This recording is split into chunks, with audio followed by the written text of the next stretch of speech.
So you acted on a hearsay. What is a hearsay?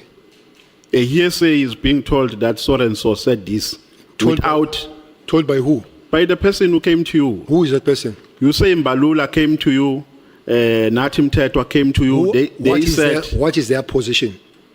they are minister, deputy Yes, minister. deputy minister. There is no hearsay from the minister and deputy. but you'll have to lower your temperature down, General. Like yours too. Yeah, no, it's not up. Both of us. No, it's not up. You'll have to lower it down. Anger is If not it goes going to up, help. it goes up. No. If it goes down, it goes down. Anger is not going to help any General, of us. Yeah. General. You have a meeting with Matlala for the first time. You don't know him. He's introduced to you by this guy, and he tells you his problems. And he asks for your interventions. And you acted as per his request. Am I putting it correctly? Yes. Yeah. And then he tells you that they are trying to persuade him to lie under oath against Khumalo. As a national commissioner, you know that lying under oath is perjury. It's a criminal offense. Yes. You know, General. Now, it means this guy, Sibia, was attempting to commit a criminal offense. Am I correct? And he succeeded in his attempts to influence Matlala to lie about the jewelry that was stolen by the police. He would have committed an offense, in fact, both of them, because Matlala would have signed the affidavit under the influence of Sibia. So that will be perjury. And Sibia succeeded. If that is true, happened that way, I would concur, I would agree with you. Don't you think, General, that you became irresponsible and reckless by making an intervention on a matter that required the police to act? Because my view, if you can ask me to advise you after getting that instruction or that request, I would say tell Matlala to report the matter to the police so that the police can investigate. And indirectly, by your intervention, you helped Sibia to escape, because had you allowed Sibia to do whatever he wanted to do and trap him, maybe he will be behind bars today for trying to break the law. So you made a political intervention in a legal matter which required an investigation by the police. Don't you think you were a bit irresponsible and reckless? Two things on my mind, and I've mentioned it before, honorable member, that I could not have allowed Khumalo to be made a scapegoat. Second thing, I did say to Matlala must go and speak to Khumalo. You say I should have told him to go and speak to the police. I did tell him to go and speak to Khumalo. What I've said here, I don't know if they did speak, but I did tell him to go and speak to Khumalo. Khumalo is a police, by the way. Yeah, no, I'm saying to report a matter. Remember, it involved Khumalo. But Khumalo, I'm saying, General, to advise him to report or to open a case so that the police can investigate.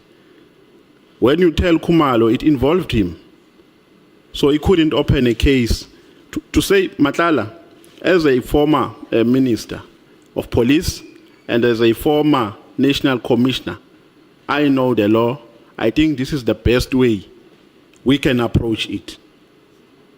Now, you invited your participation, unnecessarily so, by making political interventions in a matter that required the attention of the police. Today, if what you are saying is anything to go by, we are sitting with a person who has not been punished for attempting to commit a criminal offense, Sibia. He has never accounted for what he attempted to do because of your political intervention that you did. What is your comment? on that? My comment is the same answer, that I did tell Matlala to go and speak to Khumalo. Khumalo is a police. So Khumalo would advise, but I did advise.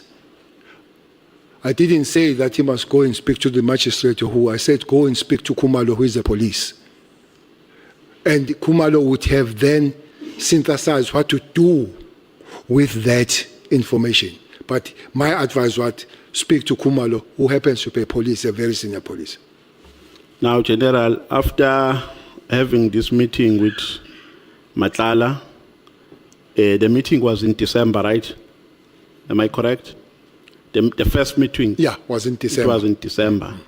Then in January, Matlala offers accommodation to you. Between that meeting and January, were you communicating with Matlala, either telephonically or physically?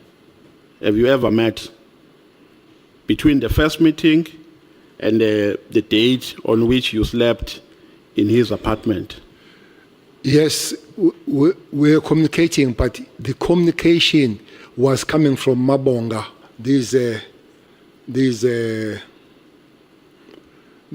snapshots, or whatever shots, were coming to me from Mabonga, that this what has been sent either by the minister or Mohotsi. I guess most will come from Mohotsi.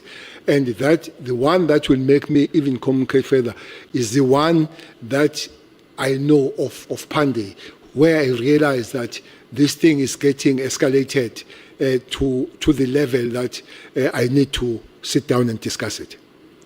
So during that period, you were talking about the same matter that he introduced It would to be you. that matter and other matters. For instance, the other matter would have been the Kuma, the Sibia and minister having to deal with somebody that has sent somebody to prison. Now is a good time. Somebody going to the KZN, those would be short snaps that would be sent. That is a communication. Which communication that needs to deal with Khumalo, especially Khumalo and the Mkwanas. So the explanation and the discussion will be around understanding further on those matters. So when you get there on the date where you were offered accommodation, who do you find there? Was Matlala there in the apartment, or he sent somebody? It was Mabonga. It was on the date where you were given accommodation to sleep. So Matlala gave an instruction telephonically that they should let you in, correct? Telephonical to who? No, I'm asking, General. I'm not making a statement. That is why I'm saying correct. I want you to correct me, to give me the correct version. Now I want to know, he gave instruction to who? To me or to the hotel? To the hotel. No, I think he sent something, he wrote something. To the hotel. To the management, yes. To the management. Yeah. So you didn't see what he wrote to them, the content of the message. It was read here. Yes. It's the one that says, he calls you, is my friend and the business partner, if we could give them the access. Okay. So you sleep there, and then after sleeping, you slept for 2 days, right? Yes. And then you never met him. You left having not met him. On that particular During day? that particular period? No, we met because the issue was to speak about these new things, to expand on it. That's why I slept there, because we had a meeting to further explain about these shots that were sent to him. Yeah. You said, General, the statement that you have made was suggestive of a person who is remorseful for having met Matlala. You said you wish that's what you said. I think you have put it in Zulu.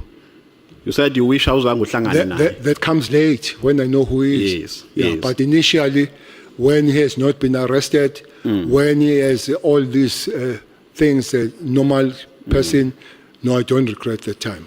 But it was information as we go on to say, it does look like I met the wrong person. So you meet this person, General, for the first time.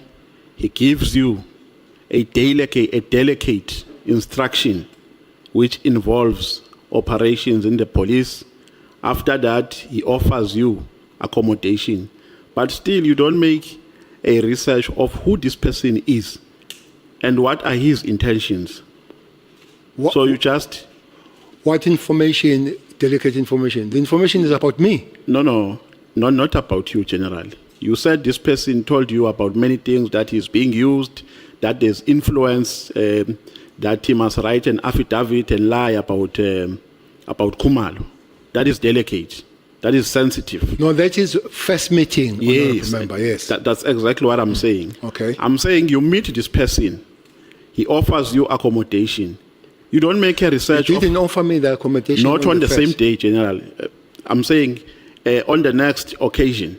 On the next occasion in January. You met for the first time in December, he offers you accommodation in January, correct? I'm asking, you don't even bother to make a research of who this person is and what intentions does he has. Research for what? To know the person. Because it's giving me the accommodation. So it's enough for you, General, to I'm meet. happy to get the accommodation. So- I'm in Pretoria, I'm not going to pay. Yeah, General, I know it's easy to downplay it, but it's more complex. It's more complex than that. So for you, it's easy to meet up with a person for the first time. He discusses sensitive things with you. You don't know that person. You don't ask where he comes from. You don't even bother to drill down his history and his standing in society. You just take instructions and implement them. Because where I'm worried the most here, General, that you are a police officer, even though you're retired. But the skill is still there of a police officer. Now, are you easily accessible like that? That you can just meet a person, take instructions, he offers you accommodation, still you don't bother to drill down the history of this person, their credibility in society, and their standing. Are you easily accessible like that? Don't mix things. I meet this guy. It gives me information. My worry is Khumalo. So I work on that. But then continues to let me to know things that would be about Khumalo and about me this time. That warrants me knowing the meeting, knowing the issue of me getting involved. Then I go to Pretoria to talk especially about things that are said by me to be arrested. What is that? Can you explain? So I'm in Pretoria. Then I realize that is got the place. Instead of paying and sleeping, I'm offered on this one. So I just do that. It has been the journey from December until January, end of January. I did not see this guy and went to sleep on the thing. And the information that's given to me is information that I use to stop whatever could have to Khumalo, but it moved beyond Khumalo. It came to me to say, by the way, you are not spared yourself in this process. Yeah, no, General, I think you are not. I'm saying exactly. The sequence of events that we have outlined is exactly what I was saying. And I said to you, where I get worried the most is when you take instructions from a stranger, being a former national commissioner, being a former minister of police, and implement those instructions, because you implemented the request of Matlala. He asked you to intervene and you intervened. And you implemented the instructions of Matlala without even verifying the credibility of Matlala. You relied on a version of one person, of Matlala.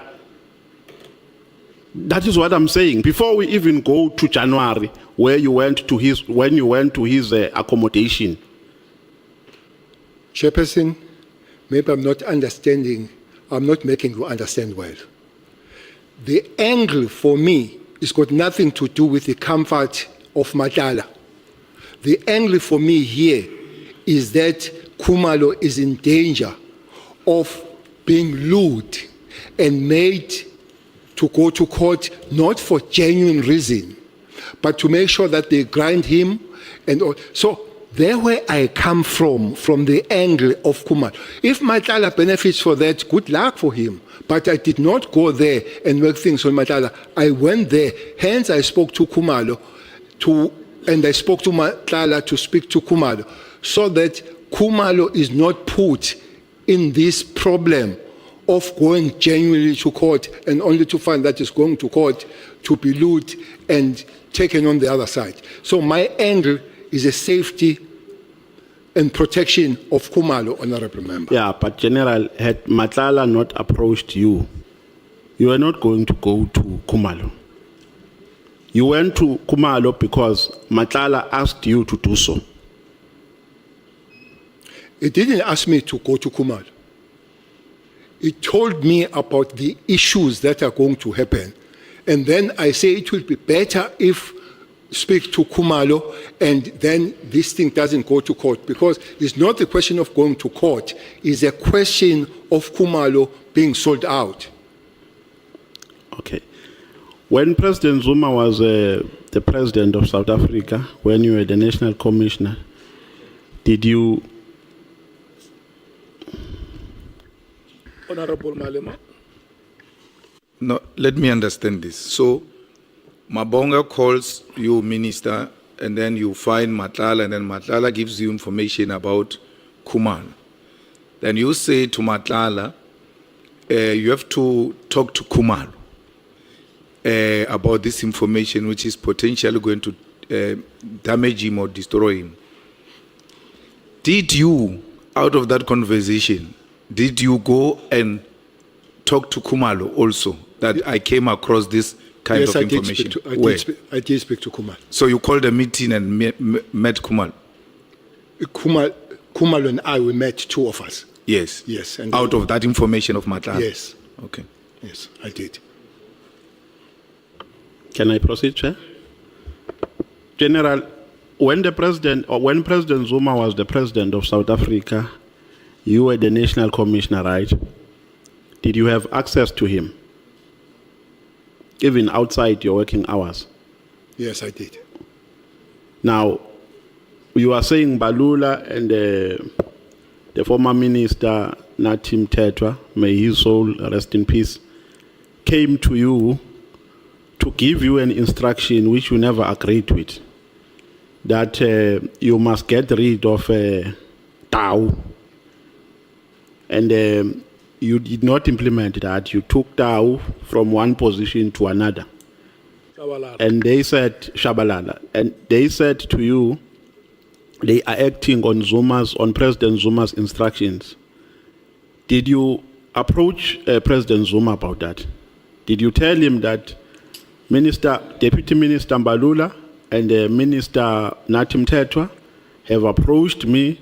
They are saying this is an instruction we have given them, and they are saying I must implement it. And these are my reservations about what you are saying, if you said it. Did you make that attempt? No, I did not approach President Zuma. After I've been approached and told by the ministry, both the minister and the deputy, I really realized that it was serious, but I realized that it was wrong, could not be implemented. Chair, I don't know if Honorable Skosana wants to speak. His hand is up. So, you acted on a hearsay because at the end of the day, you implemented the instruction, but not as is. You did something else. So you acted on a hearsay. What is a hearsay? A hearsay is being told that so-and-so said this.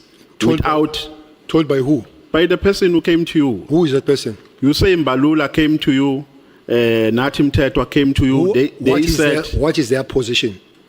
They are minister, deputy minister. Deputy minister. There is no hearsay from the minister and deputy. But you'll have to lower your temperature down, General. Like yours, too. Yeah, no, it's not up. Both of us. No, it's not up. You'll have to lower it down. Anger is not going to help. It goes up. No. If it goes down, it goes down. Anger is not going to help any of us. Yeah. General Cele,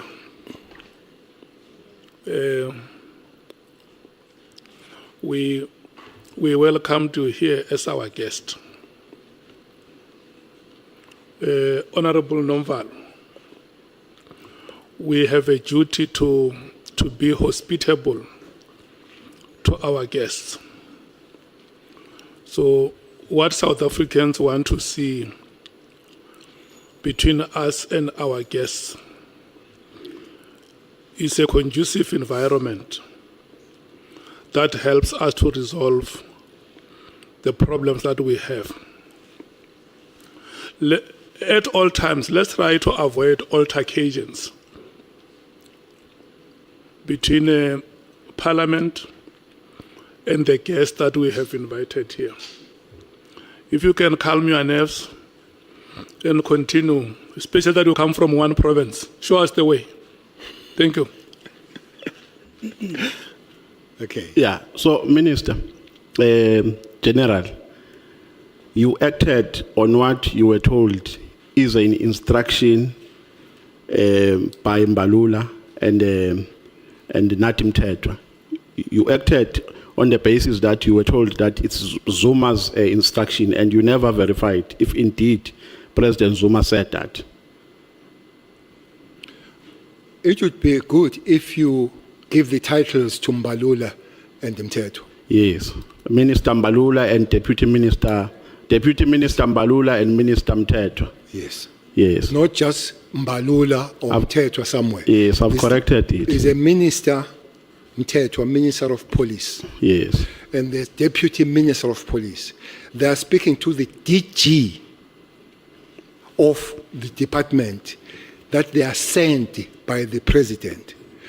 Well, for me, that would be enough to believe that those people can come with a hearsay, both of them at the same time.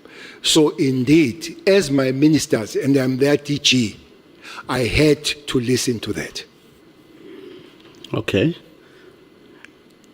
If I can summarize to you the reasons for the decision of the minister, the suspended Minister of Police, Minister Senzo Mchunu, for disbanding the political killings task team. The first reason is that A, he had constitutional powers to do so. That is his version.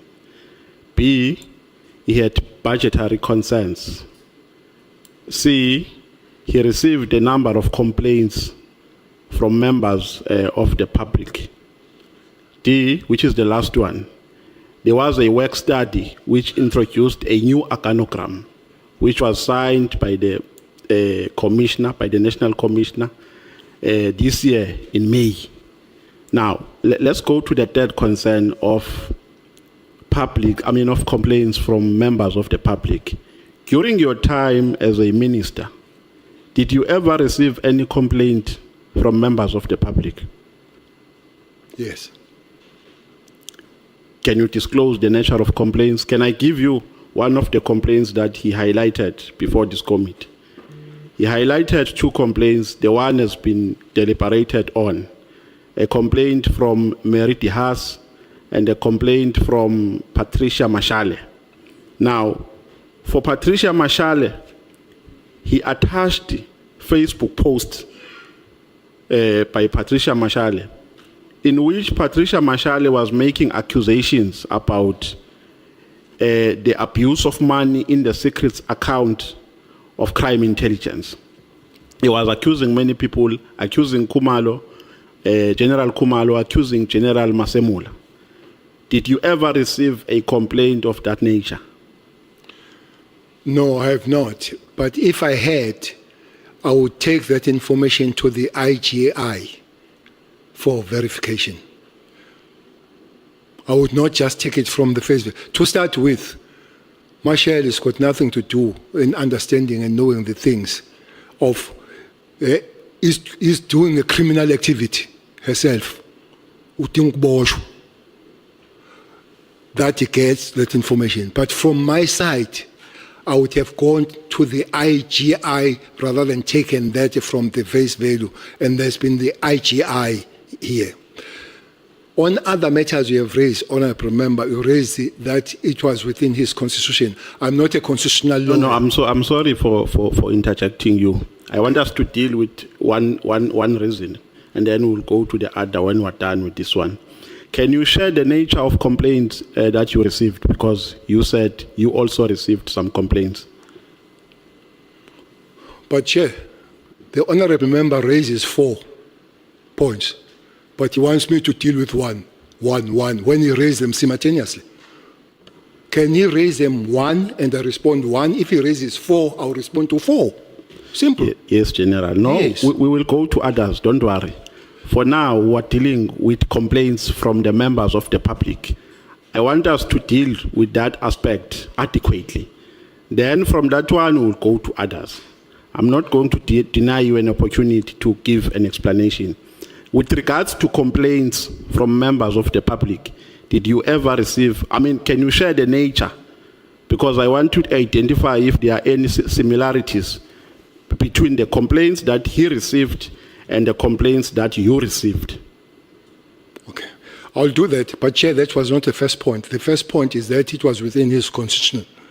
So I don't know whether to start where you started or I start second. Chair, may you assist me? I'm saying to the General, I was making a summary of the grounds for the minister to disband. And then I made a request to him that let's first deal with one aspect of the grounds of the minister. We will go to others. We will go to the constitutionality, to the work study. But I want us to finish this one first, then we move to others, General. We will go to the constitutionality, don't worry. Can I repeat the question? No. Or you got it? I heard it very well. Okay. I have received the complaints from the members of the community. One was that the police have not acted as the case has been reported to them. They can see that a person that has committed the crime is still roaming around. So they will phone and say, police are not arresting the particular person that is suspected to be. That is one of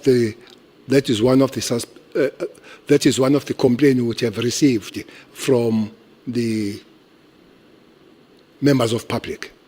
Okay. Then let's move to another one. We will attend to all of them, General. Another one is that there was a work study which was established in 2019, if my memory serves me well, and later signed by General Semula in 2025, this year, May. Now, this is the logic of the minister. The minister says the work study made the PKTT to cease to exist because of its scope of framework. It had a unit which was a permanent structure which was dealing with murder and robbery. So that unit, by its nature and design, nullified the PKTT because had they coexisted, there was going to be a duplication of responsibilities and tasks. Does that make sense to you? I'm asking based on your experience, and I think you can enlighten us more. You say that is logic. That is illogical logic, not a logic. Task teams are done outside the structure. Task team, honorable member, are done outside the structure. They are issue-based. And usually they are directed by 2 things.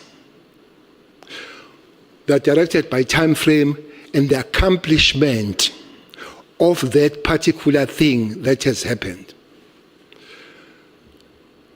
There are many, I don't have long list of task teams. I can mention few I remember. One of them is this one that we talk about, the famous one. The other one is a taxi violence task team. I'm sure you've heard of it. The other one will be task team deal with nicotines. There's task team dealing with illegal. If there is a long list, while all these are not put under the structure that is created all the time, all the history. created when there is an issue to be dealt with, finish it and go home, based on two things, time and accomplishment. So I would say this logic is illogical. Okay. Let's move to a third reason. The minister said he had budgetary concerns. Did you share the same sentiments when you were still there as a minister? Did you ever have any budgetary concern regarding the finances of the PKTT? No doubt that the budgetary concerns were not there. They are always there, with other several task teams and projects. I have said here, the most expensive one is Operation Valumkot. Police alone on that one were budgeted 1.2 billion. That money came from Kara. I have explained what Kara is. The other one is Operation Umkot Wemvubu, up there. The other one is this one. The other one is the Western Cape one, Operation Thunder, which ended up as an Operation Lockdown. So they are all expensive, and indeed it would have helped if there is any cheaper way.